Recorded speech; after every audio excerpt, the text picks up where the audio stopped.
Point. अच्छा, ख़ास तौर पे हम दूसरी कंट्रीज़ में, फ़ॉरेन कंट्रीज़ में ये देखते हैं कि आपने भी बाहर से तालीम हासिल की। हम ये देखते हैं कि वहाँ पर ये ट्रेंड है कि हर 5-6 महीने बाद एक तो गाड़ी की ट्यूनिंग होती है, उसके साथ-साथ ह्यूमन बॉडी की भी ट्यूनिंग होती है कि वो टेस्ट कराते हैं, डिफरेंट टेस्ट जो हैं वो कराए जाते हैं। पाकिस्तान में ये ट्रेंड नहीं है। इसकी एक वजह बताएँ? दूसरी ये बताएँ कौन-कौन से ऐसे टेस्ट हैं, जो हमें अपने आप को मेंटेन रखने के लिए ह्यूमन बॉडी को हर 5-6 महीने बाद वो कराने चाहिए, लाज़मन कराने चाहिए?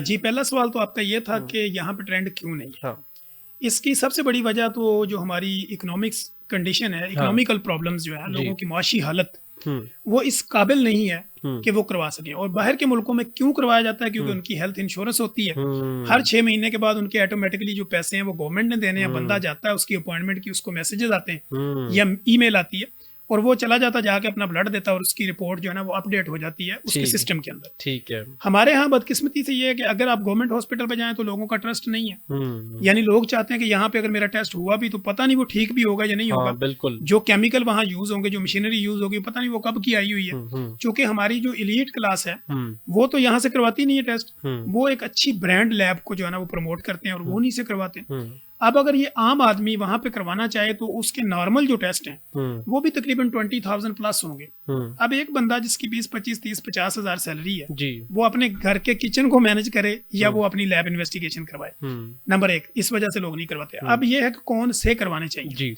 जब भी आपको ये लगे कि आपकी बॉडी का कोई भी पार्ट ज़रूरत से ज़्यादा बढ़ रहा है हुँ, या आपका स्लीप पैटर्न ठीक नहीं है हुँ, या आप डीप स्लीप नहीं ले पा रहे हुँ, या आपकी बॉडी में थकावट फील हो रही है हुँ, या आपकी नमनेस हो रही है, यानी हाथ पाँव पोरे जो है ना वो आपके उँगलियाँ, इसमें वो ताकत नहीं फील हो रही हुँ, या आपके हाथ पाँव के अंदर जलन है, बर्निंग है, हुँ, नमनेस है या इसके अलावा ठंडे पसीने आते हैं। ठीक है, तो आपको ऐसी कंडीशन में 5-6 टेस्ट जिनके मैं नाम अभी लूँगा, जी, वो टेस्ट आपको करवाने चाहिए ताकि आपको अपनी फिज़िकल हेल्थ का और हुँ, आपकी इनसाइड आउटसाइड बॉडी का पता होना चाहिए, हुँ, नंबर 1। हुँ, नंबर 1 एक टेस्ट हम करवाते हैं सीबीसी। हुँ, इसको हम ये कहते हैं कंप्लीट ब्लड काउंट। हुँ, अब इसमें क्या होता है कि आपकी एचबी के लेवल का पता चलता है कि आपकी बॉडी में जो हीमोग्लोबिन है वो हुँ, कितनी है। हुँ, आपके आरबीसी, प्लेटलेट, व्हाइट सेल और आपकी बॉडी में इन्फेक्शन कहाँ पे है, ये टेस्ट आपको बता देता है। ठीक है, इसके साथ ही अगर हमें ये लगे कि इसको बार-बार खांसी होती है या बंदे की कंडीशन बार-बार खराब होती है तो हम हुँ, एक टेस्ट और करवा लेते हैं जिसका नाम है ईएसआर। हुँ, ईएसआर बेसिकली होता है एरिथ्रो सेडिमेंटेशन रेट, यानी ये भी इन्फेक्शन को बताता है। हुँ, इसके साथ हम एक टेस्ट करवाते हैं एलएफटी, हुँ, जिसको हम ये कहते हैं कि लिवर फंक्शनल टेस्ट, हुँ, ये आपके जिगर के एंजाइम को बताता है। हुँ, इसके साथ ही हमें एक टेस्ट करवाना पड़ता है आरएफटी, हुँ, ये रीनल फंक्शनल टेस्ट है जो आपके गुर्दों की कंडीशन को बताता है हुँ, कि आपकी बॉडी में जो गुर्दे हैं वो फिल्टर का काम करते हैं। हुँ, क्या आपकी बॉडी की फिल्ट्रेशन सही हो रही है या नहीं हो रही। ठीक है, एक टेस्ट हम इसमें आज के दौर के अंदर जो करवाते हैं उसको हम कहते हैं HbA1c। हुँ, HbA1c वो टेस्ट होता है जो आपकी बॉडी में ये बताता है कि पिछले 3 से 4 महीने में आपकी बॉडी के अंदर ग्लूकोज का लेवल हुँ, वो कितना है, यानी आपके मसल और ब्लड से जो ग्लूकोज ले रहे हैं एनर्जी हुँ, की फॉर्म में, हुँ, वो कितनी ले रहे हैं, बैलेंस है या अनबैलेंस है। हुँ, तो इसका जो रिजल्ट है वो आपका 6.5 से नीचे आना चाहिए। हुँ, इससे ऊपर आता है तो इसका मतलब है कि आप डायबिटीज हैं। अगर हुँ, 6 से ऊपर आता है तो प्री डायबिटिक है। हुँ, तो आपको फौरी तौर पे अपने वजन और अपनी फिजिकल कंडीशन को मेंटेन करना है। ठीक है, इसके साथ ही हम वायरल टेस्ट भी करवाते हैं हुँ, जिसमें HCV हुँ, हेपेटाइटिस सी का होता है, हुँ, HbSAg हुँ, हेपेटाइटिस बी का होता है, हुँ, फिर इसी तरह हेपेटाइटिस ए है, ई है। हुँ, ये हम करवा लेते हैं कि कोई वायरल इन्फेक्शन की वजह से जिगर में कोई प्रॉब्लम तो नहीं है। हुँ, तो लिपिड प्रोफाइल भी एक टेस्ट होता है जो हुँ, आपकी बॉडी में खून की नालियों के अंदर जमा शुदा कोलेस्ट्रॉल को बताता है। हुँ, तो ये वो टेस्ट हैं जो आप करवा लें तो आपको आइडिया रहता है कि मेरे दिल की हालत, गुर्दों की हालत, जिगर की हालत, बॉडी की हालत हुँ। और मेरे बॉडी के ऑर्गन की या इसके अंदर चलने वाले खून की जो कंडीशन है वो नॉर्मल है या नहीं है। ठीक है। अच्छा, ख़ास तौर पे एक कॉमन सवाल सबका होता है, ख़ास तौर पे माइग्रेन के हवाले से, ठीक जहाँ है। हम खुदकुशी की बात करते हैं, सुसाइड की बात करते हैं, डिप्रेशन, एंग्ज़ायटी की। मेरे ख़्याल में बहुत सारे मेजॉरिटी जो है उनकी प्री कंडीशन ये होती है कि उनका सर का बड़ा प्रॉब्लम होता है कि मुझे आधे सर में दर्द है या दरमियान में दर्द है या फ्रंट में दर्द है या कभी आँखों में दर्द आ रहा है। ये माइग्रेन के इश्यू को आप किस तरीके से सोसाइटी में इस वक़्त देखते हैं और इसके सिम्पटम्स क्या हैं और उसकी सबसे ज़्यादा जो मेडिकेशन है वो कितनी ज़रूरी है? जी बिल्कुल, ये बड़ा ज़बरदस्त किस्म का हुँ, आपका सवाल है। हुँ, मिग्रेन, हुँ, माइग्रेन हुँ, या दर्द शिकीका, ठीक है। ये इनके नाम हैं। लोग हुँ, ये कहते हैं कि आधे सर का दर्द, मुझे दर्द शिकीका है, हुँ, माइग्रेन है, हुँ, मिग्रेन के अटैक होते हैं। हुँ, अब माइग्रेन का जो क्राइटेरिया है कि हुँ, आम बंदा ये समझे कि माइग्रेन का दर्द है या दूसरा दर्द है। हुँ, जैसे आपने बात की, अगर आपकी बैक साइड के ऊपर, आपकी गर्दन से थोड़ा ऊपर, सर के निचले हिस्से में अगर आपको दर्द हो रहा है, और आप इसको माइग्रेन नहीं कह सकते, ये डिप्रेसिव पेन है। ठीक है। यानी हो सकता है कि आपके नीचे जो है वो मोरों के अंदर कोई प्रॉब्लम हो, या आपके जो कंडीशन है, आपके जो मसल्स हैं उनके अंदर कोई ऐसे तनाव हो, जैसे कि आप ड्राइविंग करते हैं, बाइक चलाते हैं, ज्यादा देर आपकी सिटिंग है और आपकी गर्दन को मूव करने में का कम मौका मिलता है, तो ऐसी कंडीशन में बैक पे आपको जो पेन हो सकता है ये बिल्कुल डिफरेंट है। ठीक है। इसी तरह एक वो पेन जो सर के सेंटर में हो, ठीक है। आप कहते हैं कि मेरे सर के सेंटर में मुझे लग रहा है कि पेन है, ना राइट होता, ना लेफ्ट होता, ना अपर है, ना लोअर है, तो यहाँ पे दर्द हो रहा है। अब ये वाला दर्द भी माइग्रेन नहीं होता। ठीक है। ये वाला दर्द भी जो होता है ओवर थिंकिंग की वजह से, ठीक है, कि आपने जरूरत से ज्यादा सोचा, आपकी नींद पूरी नहीं हुई, आपकी डाइजेशन ठीक नहीं है, और डिप्रेशन बहुत ज्यादा आप ले रहे हैं, स्लीप पैटर्न ठीक नहीं है, तो आपको ये दर्द होता है। अब एक दर्द होता है फोरहेड के अंदर, आप कहते हैं ये मेरे माथे में दर्द है, पूरे माथे में घूमता रहता है, लेकिन वो दांत, आपकी जो दर्द है वो आपकी आंख या आपके स्टोमक को डिस्टर्ब नहीं करता। तो ये वाला दर्द भी जो होता है, ये इसमें हम ये देखते हैं कि आपकी ऑप्टिकल नर्व यानी आपकी जो नजर है, क्या ये आपकी नजर कमजोर होने की वजह से, आंखों के और दिमाग के पट्टों में ब्लड की सप्लाई सही ना होने की वजह से भी दर्द हो सकता है। अब दर्द है माइग्रेन यानी दर्द इश्की का, ठीक है, वो राइट हो या लेफ्ट हो, वो जब भी होगा आधे सर में होगा, ठीक है, आपकी आंख को भी उसके बीच में लपेटेगा, और साथ आपको नोजिया वॉमिटिंग भी होगी, ठीक है, दिल मतली होगा, आधे सर में दर्द होगा, और इसका पैनिक अटैक होंगे। जब ये दर्द होगा फिर छोटी मोटी दवाई से ये ठीक नहीं होगा। ठीक है। तो आपको ये दर्द हफ्ते में 2 दफा भी आ सकता है, महीने बाद भी अटैक हो सकता है, रोज भी हो सकता है, और साल में 1-2 दफा भी हो सकता है। तो आपको माइग्रेन हो, दर्द शकीका हो, ये काबिले इलाज है। ठीक है। इसको प्रॉपर डायग्नोज करवाएं, प्रॉपर डॉक्टर को दिखाएं। जब आपके सिम्टम्स उनको पता चल जाए कि ये बॉडी के सिम्टोमेटिकली चेंजिंग है, और ये इसकी वजह क्या है, ये आधे सर में दर्द की वजह क्या है? वजह ये होती है कि आपके रिलेशन में ब्रेकअप एक वजह है। अच्छा, ठीक है, आप किसी भी रिलेशन में हैं, वो फ्रेंडशिप के रिलेशन में, मियाँ बीवी के रिलेशन में, बहन भाई के रिलेशन में, आपकी एक्सपेक्टेशन बढ़ गई और आपका ब्रेकअप हो गया। अब उस ब्रेकअप को कवर करने के लिए आपको आगे जब तक कोई काउंसलिंग नहीं होगी, आपके साथ कोई रिलेशन डेवलप नहीं होगा, तब तक ये जो आपकी इमोशनल ब्रेक थ्रू हो जाता है, ब्रेकअप हो जाता है, ब्रेकअप हो जाता है, और उसका अटैक हुआ।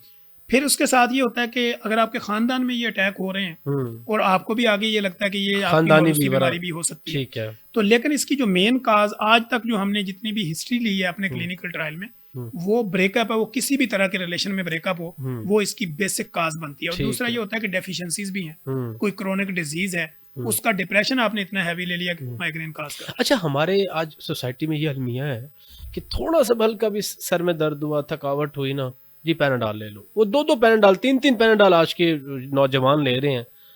ये कितना नुकसानदेह है? अच्छा, सेल्फ मेडिकेशन तो हमेशा ही नुकसानदेह होती है। ठीक है, सेल्फ मेडिकेशन मैं करूं, आप करें, कोई भी करे, वो नुकसानदेह है। क्योंकि कोई भी मेडिसिन जो है ना, उसके ऊपर किसी के ऊपर 200 मिलीग्राम, 100 मिलीग्राम, 50, 500, 1000 मिलीग्राम, उसका अंदाजा हमें नहीं हो सकता, हमें लिखने की कोई वजह है, डोज नहीं पता, डोज जी। तो वो आपके बॉडी के हाइट और आपके वेट अकॉर्डिंग टू आपका BMI कि आप कितने मोटे पतले हाइटेड हैं, उसके मुताबिक आपकी डोज एडजस्ट होती है। अब आपको कोई भी दर्द हुआ, पैरासीटामोल या ब्रूफन, इस तरह की दवाइयां लोग इसलिए ले लेते हैं क्योंकि ये ओवर द काउंटर अवेलेबल है, यानी आप किसी को जाके बताएं वो मिल जाएंगी आपको। बिल्कुल, हाँ, तो आप कहते हैं कि बजाय मैं किसी डॉक्टर को फीस दूं, जाके वहां से उसको एग्जामिन कराऊं, इससे बेहतर है छोटी मोटी दवाई खाता हूं और वो मैं ले लेता हूं। तो सेल्फ मेडिकेशन जबकि आपको डोज का आइडिया ना हो, ये लेना आपकी किडनी को इफेक्ट कर सकता है और आपके लिवर एंजाइम को डैमेज कर सकता है, और इस तरह आपको हेपेटाइटिस या वायरल डिजीज हो सकती है। तो लिहाजा कोई भी अगर इस तरह का इश्यूज होता है, तो आजकल तो आपको टेली मेडिकेशन भी हो रही है, ऑनलाइन कंसल्टेशन भी हो रही है, फ्री मशवरे भी दिए जा रहे हैं। नहीं, इसमें मेरा सवाल ये है ना कि अगर पैरासीटामोल फार्मूला जो है, पैनाडॉल, क्या आम रूटीन में कोई सर में दर्द होता है उसको बर्दाश्त किया जाए, सुकून कर लिया जाए, सो लिया जाए, मतलब कि, या कि डॉक्टर से रुजू करना लाजमी है, या कि पैनाडॉल ले लेना कोई मसला नहीं है? अगर तो देखें हल्का फुल्का पेन है, थकावट है बॉडी में, कोई काम की वजह से प्रेशर था और उसमें आपको पेन हो रहा है, तो अगर आप एक पैरासीटामोल ले लेते हैं जो कि 500 मिलीग्राम होती है, तो वो उसका कोई नुकसान नहीं होता। अगर आप नॉर्मल नहीं होते 1-2 गोलियां लेने से, तो फिर आपको फौरी तौर पे डॉक्टर से रिव्यू करना चाहिए। हाँ, मीनिंग भाई जो डेली लेते हैं, डेली, मैंने ऐसे बहुत सारे लोग देखे जो डेली लेना नुकसानदेह है। डेली आप देखें ना, डेली आप पैनाडोल ले रहे हैं, वक्ती 8 घंटे आपके गुजर रहे हैं, फिर दोबारा ले रहे हैं, तो ऐसी कंडीशन में आपको कंसल्ट करना जरूरी है ताकि डायग्नोज किया जाए कि असल वजह क्या है। ठीक है। अच्छा, हमने जहाँ माइग्रेन की बात की, ख़ास तौर पे एक प्रॉब्लम और भी है कि हमारी आंखों में भी जो है वो दर्द होता है। ठीक है, ये हम आंखों की ऊपर वाली साइड से दर्द होता है। एक तो हम रिलेट करते हैं कि सर के दर्द से, जैसे आपने बताया, इसके अलावा भी कोई इससे ये सिम्टम है किसी बीमारी का? जी बिल्कुल, ऐसे होता है कि अगर आपका स्क्रीन टाइम ज़्यादा है, हाँ, ठीक है। आप मोबाइल देख रहे हैं, आप एलसीडी देख रहे हैं, आप कोई भी ऐसा फोकस्ड है किसी भी जगह पे, फॉर एग्जांपल कि आप लाहौर से कराची जा रहे हैं और ड्राइव कर रहे हैं खुद, तो आपका फोकस है रोड के ऊपर ना, तो इस तरह आपकी आंखों के पट्टों के ऊपर, आपकी आईज के ऊपर प्रेशर बनता है और उसमें आपको दर्द हो सकता है। लेकिन अगर आप उसको ठंडे पानी से वॉश करें और उसके बाद कुछ टाइम के लिए रेस्ट करें तो ये चीज़ें नॉर्मल हो जाती हैं। अच्छा, जहाँ हम सर के दर्द की बात कर रहे हैं, ब्लड प्रेशर का भी एक बहुत बड़ा इशू है और बहुत सारे ऐसे पेशेंट्स देखे गए हैं जिनको बीपी जो है वो लो या हाई का इशू रहता है।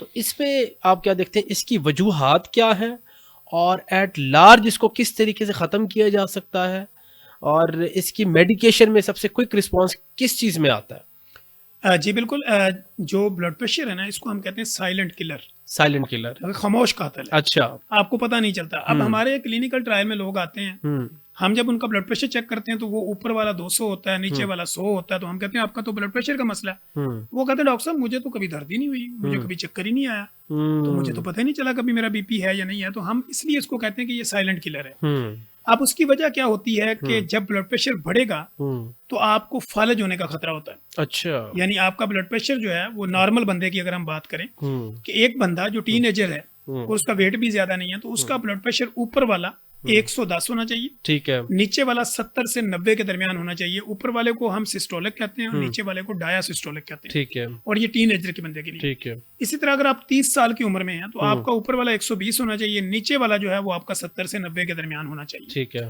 30 साल से आप ऊपर चले गए 40 से 45 साल की उम्र में, तो आपका ऊपर वाला ब्लड प्रेशर 130 यानी 130 होना चाहिए और नीचे वाला जो 80 से 90 या 100 के दरमियान में होना चाहिए, तो ये नॉर्मल है। अगर आप इससे ऊपर जाते हैं 50 साल की उम्र में तो आपका 140 जो है वो ऊपर वाला वो नॉर्मल कंडीशन में आता है और नीचे वाला जो है वो 70 से 100 के दरमियान नॉर्मल में आएगा। इससे ऊपर अगर आपका जाता है 50 साल की उम्र के बाद तो आप हाई ब्लड प्रेशर के मरीज हैं।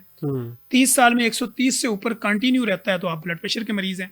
टीनेजर्स में आपका बीपी 130/20 से ऊपर रहता है कंटिन्यू तो आप ब्लड प्रेशर के मरीज हैं। अब हमारे यहाँ होता क्या है कि लोगों ने घर में मशीनें रखी होती हैं, वो एक दफा लगाया, चेक किया, बीपी हाई हुआ, उन्होंने फौरी तौर पे कोई ना कोई गोली दे दी। हाँ, सही बात है, सही। अब जो ब्लड प्रेशर है ये विद इन सेकंड चेंज होता है। मैं अभी आपके साथ गुफ्तगू कर रहा हूँ, हमारी गुफ्तगू में कोई हॉट टॉक आएगी तो मेरा बीपी और होगा। अच्छा, फिर हमारे यहाँ कोई प्यार मोहब्बत वाली बात होगी तो मेरा बीपी और होगा, इमोशनल स्टोरी होगी मेरा बीपी और होगा। जब हम यहाँ से फ्री होकर कॉफी चाय पियेंगे तो हमारा बीपी बिल्कुल और होगा।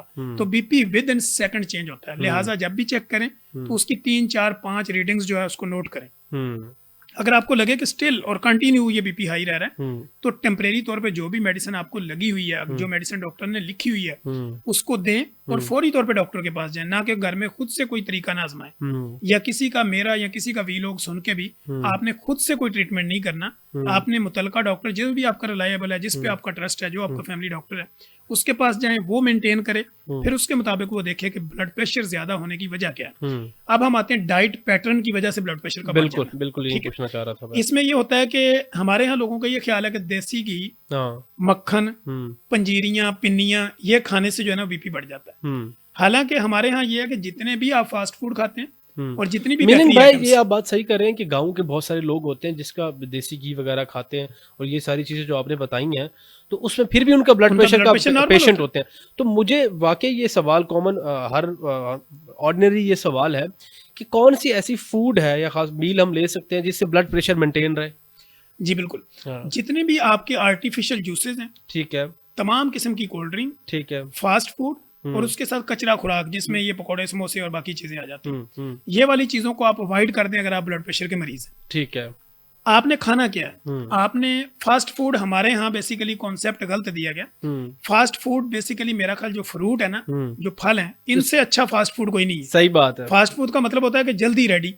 अब उस पर तो टाइम लगता है ना। फास्ट फूड यहाँ से आपने फल तोड़ा, पानी में धोया और खाया, इससे बेहतर फास्ट फूड कोई नहीं है। बिल्कुल। तो आप जो भी मौसमी फल हो, और हमेशा मैं अपने लोगों को भी कहता हूँ और अपने देखने वालों को भी कि सस्ता फल खाएं। जितना सस्ता फल होगा उतना फ्रेश और ताजा होगा। जितना महंगा होगा वो स्टोर होगा। सही बात। तो स्टोर वाला नहीं खाना, आपने सस्ता फल लेना है। और सस्ता फल जब आप खाते हैं उसमें फाइबर होता है। फाइबर आपकी बॉडी में जाता है तो आपका जो गट है, ये आंतड़ियों का निजाम, ये ठीक होता है। इसको हम कहते हैं ब्रेन गट कनेक्शन। ये ठीक होगी तो सिग्नल ऊपर ठीक जाएगा, यहाँ से सिग्नल बॉडी को ठीक आएगा तो बॉडी आपकी सर्कुलेशन, आपके मसल्स, आपके नर्व, आपकी बोन को नॉर्मल रखेगी। ये कनेक्शन खराब होगा, यहाँ सिग्नल खराब जाएगा और वहां सिग्नल खराब जाएगा, ब्लड सर्कुलेशन आउट हो जाएगी और आपका ब्लड प्रेशर बढ़ जाएगा। लिहाजा मक्खन खाने से ब्लड प्रेशर नहीं बढ़ता, देसी लस्सी पीने से, दही खाने से ब्लड प्रेशर का कोई लिंक नहीं है। फास्ट फूड, कोल्ड ड्रिंक, मीठे जूस, मीठी चीजें, चीनी, इनके ज्यादा इस्तेमाल से ब्लड प्रेशर बढ़ता है।